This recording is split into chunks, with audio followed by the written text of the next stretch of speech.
So, welcome to this new incarnation of the Two Wise Birds. It's going to be myself, Jane, Lelean, and Nikki. I'll hand you over to Nikki in a second, and Nikki can introduce herself. But just to give you a heads up about what the Two Wise Birds is going to be about. So this is going to be a regular forum where we answer questions that people have sent in to us, they've emailed us, they've WhatsApped us, or they will be things that have come up for us in the wider dental community. And we would like to share our wisdom and our thoughts on this. So do please message us. Give us some feedback. Let us know what you think. And at that point, what I'd like to do is hand over to Nikki and she can introduce herself before I introduce myself. Thank you, Jane. So I'm Nikki. I've been in the dental industry for 27, 28 years. I currently work in practices and in some workshops, just delivering training predominantly for front of house teams. And of course, I deliver full-handed dentistry with my wonderful colleague. And yeah, I'm excited to do Two Wise Birds with Jane, and I'll hand you back to Jane. She can introduce herself. Fantastic. Thank you, Nikki. So yes, I'm Jane Lelean. My business is the Institute of Dental Business. I am a dentist. I still have an active GDC number and my fingers are damp rather than wet. I am an accredited coach and trainer, and I use that term coach very seriously. Coaching is an unregulated industry, and unlike dentistry, where only you can call yourself a dentist if you have a valid qualification, registration with the GDC and indemnity, then and only then can you call yourself a coach. Anybody can call themselves a coach, but I take my title of coach very seriously. So I've accredited myself with the International Coaching Federation, which is the closest you'll get to the GDC in coaching. They have 3 levels of accreditation, and I am proud to be the only dentist in the world that has their highest level of accreditation, Master Certified Coach. So for the last 20 years, I've been working with dentists, team members, helping them improve their business, helping them improve their confidence. And the thing that for me, the sticker rock that runs through absolutely everything is the effectiveness of our communication. And when we get our communication right, everything else will fall into place because we know what conversations we need to have. And I see Nikki nodding there because for Nikki, it's going to be the same for you, isn't it? Front of house. Absolutely. It's about communication is so important. Absolutely. So Nikki, can I just pick up on something that you said? You mentioned about the four-handed dentistry training that we do together. Yeah. Just for everybody, because we often get asked this question. What is four-handed dentistry and what is ergodental? Well, ergodental is our brand. It's who we are and what we do. Four-handed dentistry is essentially the art of both the dentist and the nurse working seamlessly in flow together. And that kind of ensures that we minimize strains and sprains, we improve efficiency.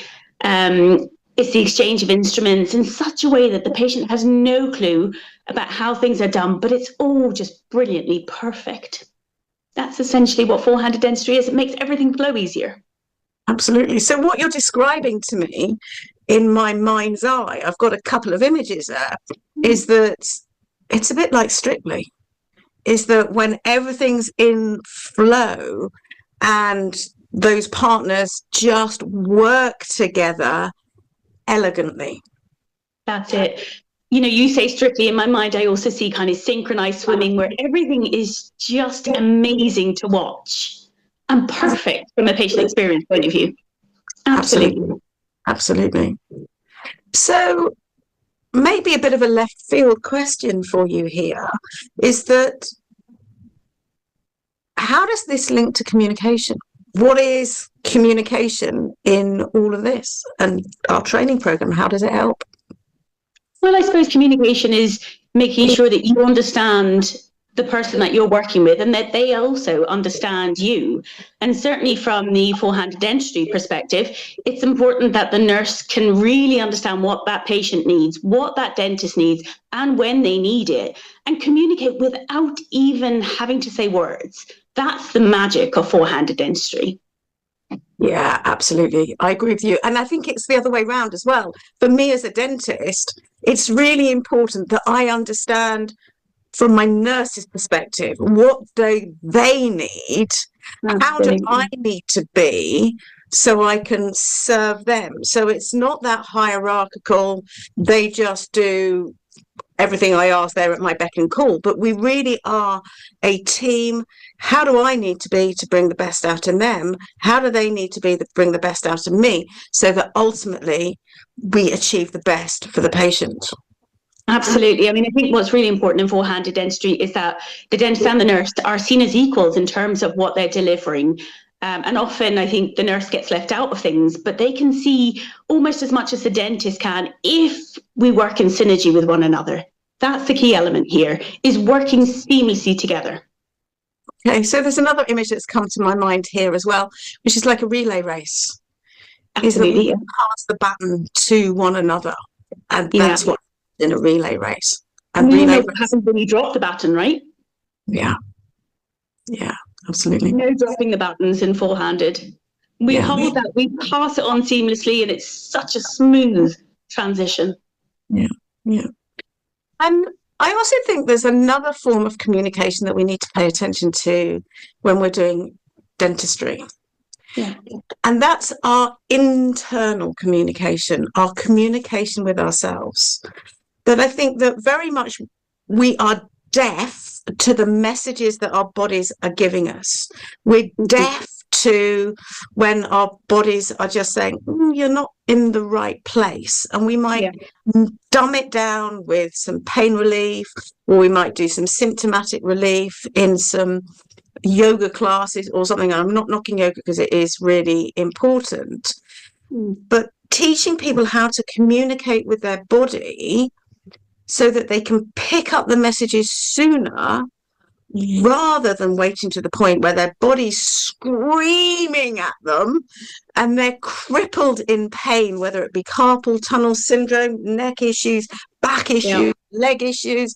Because if it gets to that point where your body's screaming at you, that's expensive. That's stressful. Absolutely. And I can't tell you how many times people say, by lunchtime, I feel all twisted up like a pretzel. I mean, what a statement. Why do we have to live that way? We know that there are things that we can do to prevent that. Absolutely. We just need to be invested. You know, as people in the dental industry, we need to invest in protecting our minds, our bodies, our health as much as we can. Yeah. Well, I think that's really important, that we often say things and don't pay attention to them.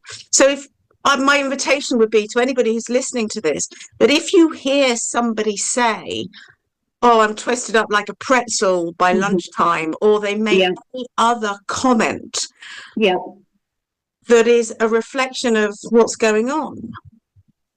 That's it. Make the suggestion, but let's do something differently. Let's learn how to sit properly. Let's how to work properly, so that we're working elegantly, efficiently, in a way that we can be happy and pain-free.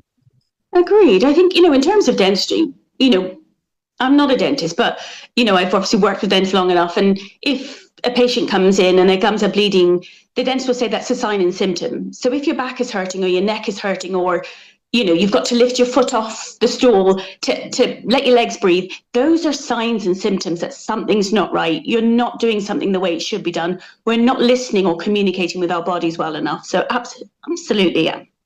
Okay, can I just ask you to say that again? Because I think that this is such an important thing that many dentists do and don't realise that they're doing it, and it is a communication from their body.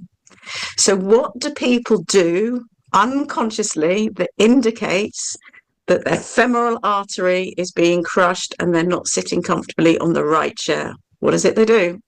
They lift their leg. slightly higher. So they raise the leg, often resting it on the ring around the end of the stool. And that's to allow the leg to breathe because it hurts, it goes dead. We feel tingling in the toes, any of those signs and symptoms, but we lift the leg to alleviate the pressures.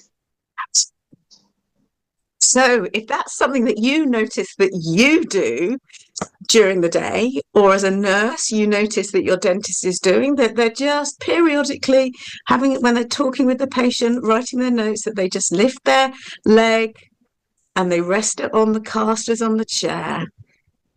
They may not have any pain, but that is their body just saying, you need to open up your femoral artery. You're not sitting comfortably. Absolutely. Cool. Absolutely. That's where obviously the ergo workshop comes into play. That's where we can really show you tips, techniques on how to improve your posture. We can show you the different styles of seating, not just positions, but equipment that you can use to make it more comfortable and more ergonomic for you. Fantastic. So, Nikki, I'm really conscious that we live in a busy world, dentistry. People are busy, they don't have huge amounts of time, and we've probably got to the end of their attention span. Just before we sign off, is there anything that you would like to add, or information that you would like people to have so they know how to contact us and how to join us for our next event? Absolutely. Well, our next workshop, first of all, is on the 6th of June. So that's a little way away, but hopefully plenty of time for you to make space in your diary to come along and really learn all of those techniques and tips to make your life easier, to protect your back, to protect your team, and to elevate the patient experience. So 6th of June, benchmark that in your diary. You can reach me via email, nltpdentaltrainingprovider@gmail.com. You can also comment on the video below or DM me, and I will get back to you with some more details. I would love to hear from you.